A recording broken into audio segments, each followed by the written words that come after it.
Japan Airlines Flight 1628 UFO incident occurred on November 17, 1986. Involving a Japanese Boeing 747-200F cargo aircraft. The aircraft was en route from Paris to Narita International Airport, near Tokyo, with a cargo of Beaujolais wine on the Reykjavík to Anchorage section of the flight. At 1711 over eastern Alaska, the crew first witnessed two unidentified objects to their left. These abruptly rose from below and closed in to escort their aircraft. Each had two rectangular arrays of what appeared to be glowing nozzles or thrusters, though their bodies remained obscured by darkness. When closest, the aircraft's cabin was lit up and the captain could feel their heat on his face. These two craft departed before a third, much larger disc-shaped object started trailing them. Anchorage Air Traffic Control obliged and requested an oncoming United Airlines flight to confirm the unidentified traffic, but when it and a military craft sighted Japan Airlines Flight 1628 at about 1751, no other craft could be distinguished. The sighting lasted 50 minutes and ended in the vicinity of Mount Denali. On November 17, 1986, the Japanese crew of a JAL Boeing 747 cargo freighter witnessed three unidentified objects after sunset, while flying over eastern Alaska. The objects seemed to prefer the cover of darkness to their left, and to avoid the brighter skies to their right. At least the first two of the objects were observed by all three crew members.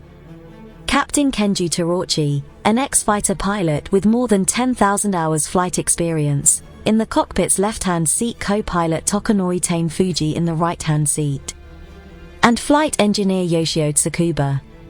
The routine cargo flight entered Alaska on autopilot, cruising at 565 miles per hour, 909 kilometers per hour, at an altitude of 35,000 feet, 11,000 meter. At 1709, the Anchorage ATC advised a new heading towards Talkeetna, Alaska. The first two objects, based on Captain Torochi's drawings and descriptions. They were shooting off lights, were square in shape and some 500 to 1,000 feet in front of the cockpit, but somewhat higher in altitude.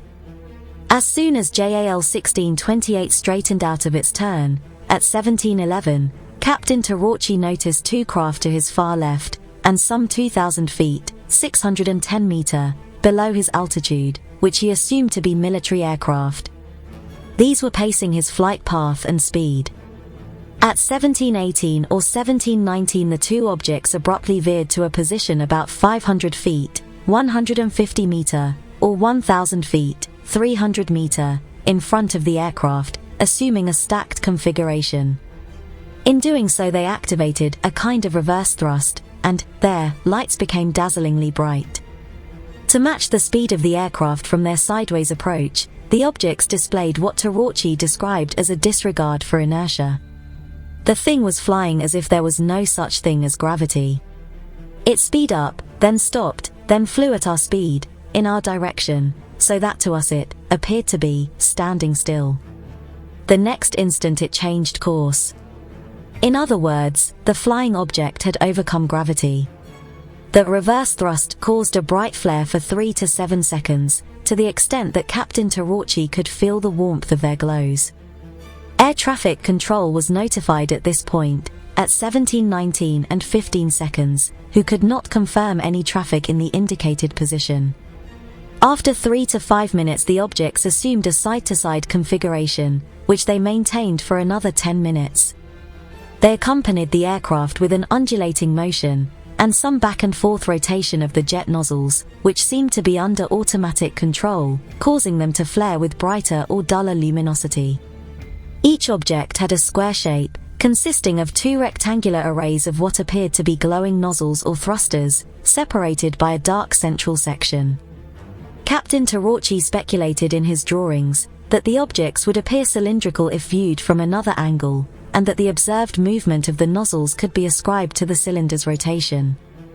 The objects left abruptly at about 17:23 and 13 seconds, moving to a point below the horizon to the east.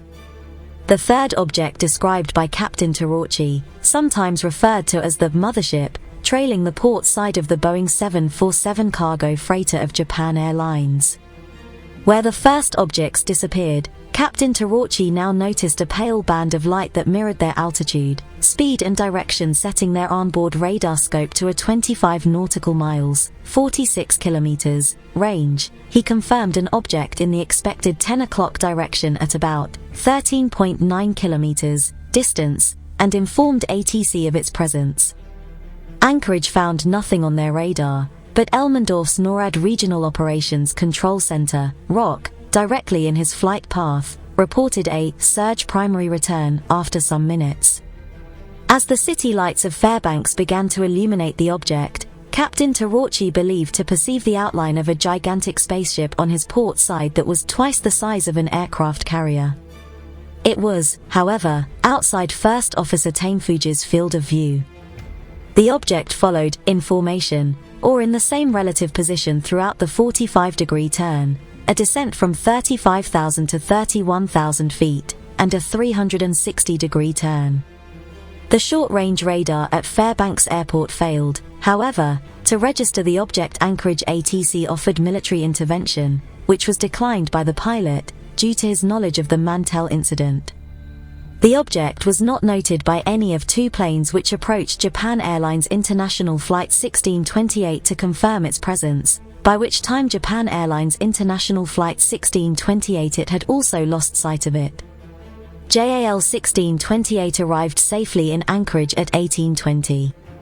Captain Tarachi cited in the official Federal Aviation Administration report that the object was a UFO. In December 1986, Tarachi gave an interview to two Kyodo News journalists. Japan Airlines soon grounded him for talking to the press, and moved him to a desk job.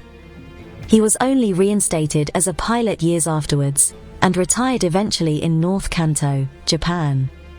Kyodo News contacted Paul Stuke, the FAA Public Information Officer in Anchorage on December 24, and received confirmation of the incident, followed by UPI on the 29th.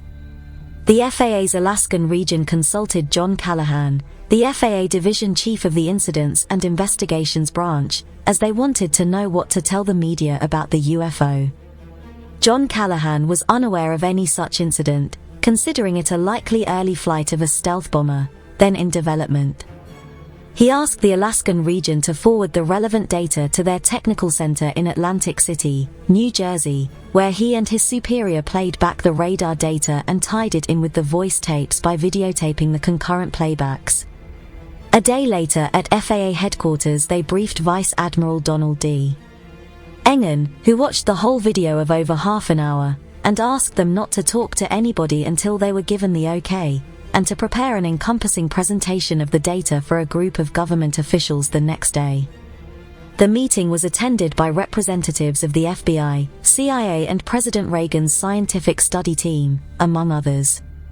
Upon completion of the presentation, all present were told that the incident was secret and that their meeting never took place. According to Callahan, the officials considered the data to represent the first instance of recorded radar data on a UFO, and they took possession of all the presented data.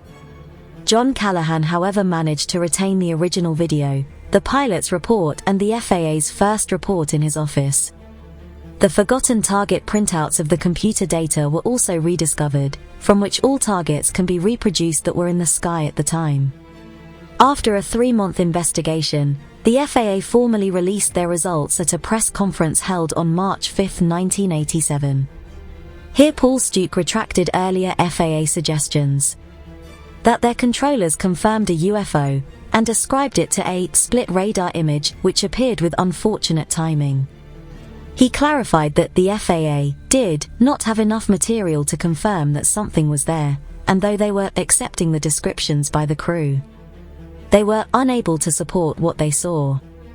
The McGrath incident was revealed here amongst the ample set of documents supplied to the journalists.